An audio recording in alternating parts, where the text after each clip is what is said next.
everyone, Chris here, and welcome to my channel. In today's video, I'm going to share with you my TBR for Spookopolathon. So here we are with another round of Spookopolathon. This may be the last, which if so, I will miss, but I totally understand. However, Becca has created another beautiful Spookopolathon board for us, and I cannot wait to play along. I will link Becca's channel in the announcement video below in case you want to find out more details. But basically, this is a Monopoly-based readathon that was based on Becca's board game, but she's made it spooky.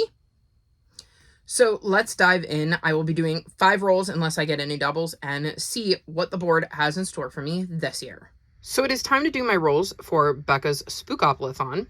We have our new board here, though I am going to blow it up a little bit just to make it easier to see. I have a little kitty to count with. I've got my 2 dice. Let's do roll number 1. Oh, good. We're going to be doing at least 6 rolls. 1, 2. So I'll be starting with Community Shelf. So as you can see, the first prompt I got is Community Shelf. For this, I took 8 prompts from various locations and put them on a wheel. Here is the spin.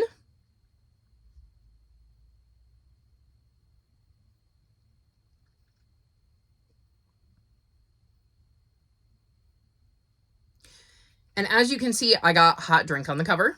For this, I'm going to read The Cybernetic Tea Shop by Meredith Katz. As you can see, there's a steaming cup of hot tea on the cover. It says, Clara Gutierrez is a highly skilled technician specializing in the popular Ray's AI companions. Her childhood in a migrant worker family has left her uncomfortable with lingering in any one place, so she sticks around just long enough to replenish her funds before she moves on. Her only constant companion, Joni, a fierce, energetic Ray's hummingbird. Sal is a fully autonomous robot, the creation of which was declared illegal ages earlier due to ethical concerns. She is older than the law, however, at best out of place in society and at worst hated.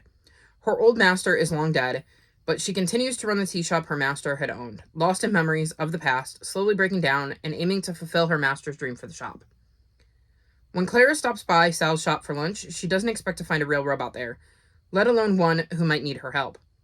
But as they begin to spend time together and learn more about each other, they both start to wrestle with the concept of moving on. I thought this sounded like an interesting little read, and it fit the prompt really, really well. So we're going to give this a go in October, and hopefully I love it. Roll number 2. It's a 7. That die got away from me. 1, 2, 3, 4, 5, 6, 7. Future. So for roll number 2, you saw I landed on Future. And this means a book you were saving for the future or a rainy day read or specific time. And now is the time to read that book. So I'm going to be reading Bridge of Souls by Victoria Schwab. I have been saving this for spooky season. I did not get to it last year. And this year I made it a point of kind of putting it on my TBR spreadsheet to remind myself that I wanted to read this in October. And so I think this is a book I have been putting off specifically for the right time in the future. This is, like I said, the 3rd and I believe final book in the Cassidy Blake trilogy, and Cassidy is our main character, and she has the ability to see ghosts. Her best friend happens to be a ghost, and funnily enough, her parents host this like ghost hunting show where they try to track down ghosts even though they can't see or communicate with ghosts, but have no idea that their daughter can. I am very, very curious to see what happens in this one. Like I said, I have been putting this off for ages, and it's time I finally get to it. Roll number 3 is an 8.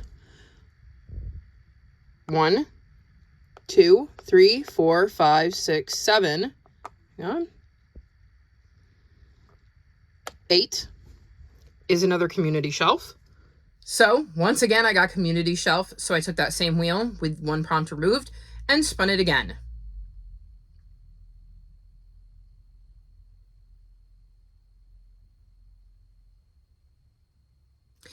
And as you can see, this time I got Pumpkin on the cover. So for this, I'm going to read The Pumpkin Spice Cafe by Lori Gilmore. It says, when Janine's aunt gives her the beloved Pumpkin Spice Cafe in the small town of Dream Harbor, Jeannie jumps at the chance for a fresh start away from her very dull desk job. Logan is a local farmer who avoids Dream Harbor's gossip at all costs. But Jeannie's arrival disrupts Logan's routine, and he wants nothing to do with the irritatingly upbeat new girl, except that he finds himself inexplicably drawn to her.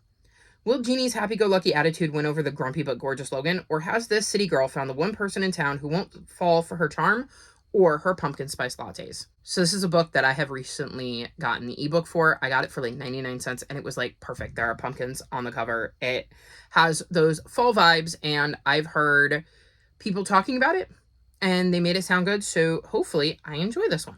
Roll number 4 is a 5. 1, 2, 3, 4, 5. Chance.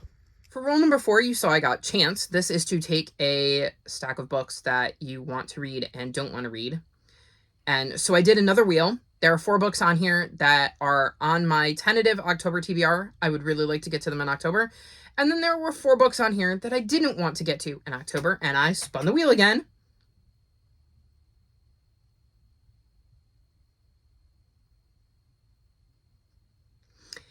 And as you can see, I got Babel by R.F. Kuang. I did not want to read this one.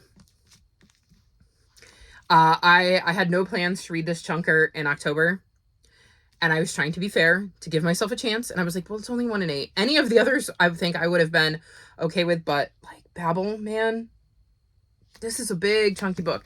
And I have heard a lot of mixed reactions from this one. Some people really like it, some people really don't.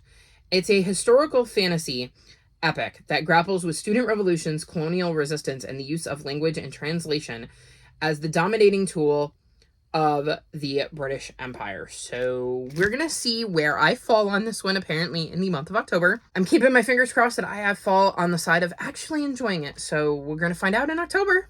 Roll number 5 is a 6. 1, 2, 3, 4, 5, 6.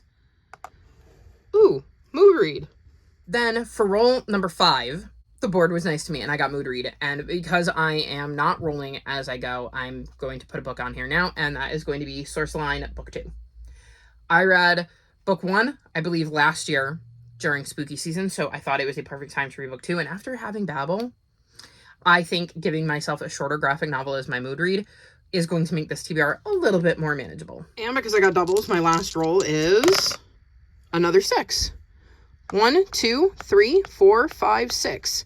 Stabby. As you saw for my 6th and final roll, which I had to do because I got doubles on my first roll, I got Stabby. This one scared me because I wasn't sure I was going to have anything that would work, but I'm going to try Ripper by Stephen Petruccia. And this says, Carter Young dreams of becoming a detective, despite growing up in an orphanage with only crime novels and his lock-picking ability to encourage him. Yet when he is adopted by Detective Hawking of the world-famous Pinkerton Agency, Carver not only gets the chance to find his biological father, but finds himself smack in the middle of a real-life investigation, tracking down a vicious serial killer who was thrown New York City into utter panic. When the case begins to unfold, however, it's worse than he could have ever imagined, and his commitment to Mr. Hawking and the Pinkertons comes into question. As the body count rises and the investigation becomes dire, Carver must decide, where does his true loyalty lie? Full of crackling dialogue and steampunk gadgets, and featuring then New York City Police Commissioner Teddy Roosevelt, Ripper challenges everything you thought you knew about the world's most famous serial killer and leaves you gasping for breath. So I was thinking a serial killer and possibly Jack the Ripper. Definitely fit that stabby kind of vibe. So we're going to give this one a go. It sounds intriguing, but I don't know if it's going to click with me.